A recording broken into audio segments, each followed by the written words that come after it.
Alden Richards, ibinabalibag ang pangako na pagmamahal kay Catherine Bernardo.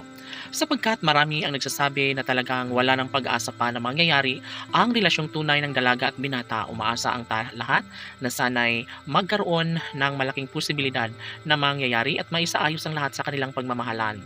Sabi nga ni Alden Richards na hindi bali nang mawalay sa buhay ni Catherine si Alden Richards ay talagang mas magiging malungkot, mas magiging matamlay ang buhay ni Alden, lalong-lalo na kapag wala na sa kanyang tabi si Catherine Bernardo. Sa mga pagkakataong ito, labis-labis ang panghihinayang ng mga fans ng Cat Den Love Team.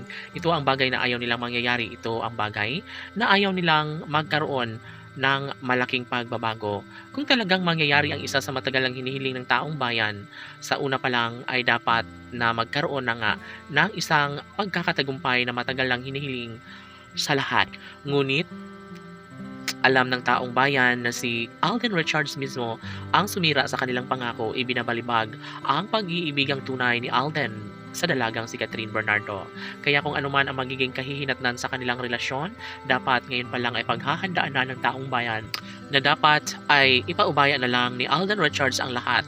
Kung talagang desidido si Alden na mawala sa kanya si Catherine Bernardo, dapat wag na niyang paaasahin pa ang netizens dahil sadyang sila lamang dalawa ang matagal lang hinihiling ng taong bayan na sila ang magkakatuluyan at maikasal. Habang buhay na paglilingkuran ni Alden si Catherine, ito ang isa sa pangakong kanyang pinanghahawakan ngayon. Kaya sabi nga ng binata, wag naman siyang husgahan kaagad dahil alam niya kung ano man ang makapagbibigay sa kanya ng kaligayahan at yun ay walang iba kundi ang pag-ibig ni Catherine Bernardo lamang.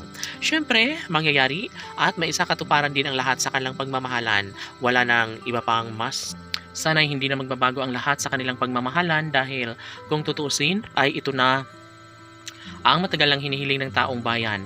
Dapat umano ay maisakatuparan na lang alang pagbabalikan dahil alam nila na mga pagsubok lamang ang lahat ng ito at alam at ramdam ng lahat na si Alden Richards ay tunay na mapagmahal at wala nang ibang hinihiling na ang binata kundi ang makatuluyan niya sana ang pretty girl na si Catherine Bernardo. Umaasa ang taong bayan na sana'y wag nang mawala pa sa buhay ni Alden si Catherine. Sana'y hindi na magbabago ang lahat sa kanilang pagmamahalan dahil bukod tanging si Catherine at Alden lamang umano ang nararapat na magkatuluyan. Sabi nga nila na mas magiging masaya si Catherine Bernardo lalong-lalo na kapag siya ay magtatagumpay sa pagmamahal ng pretty girl na si Catherine sa pag-ibig ni Alden Richards. Sila umano ang tunay na nakatadhana. Umaasa ang lahat na sana'y mangyayari na ang pagkakatuluyan ni Alden at Catherine. Laban!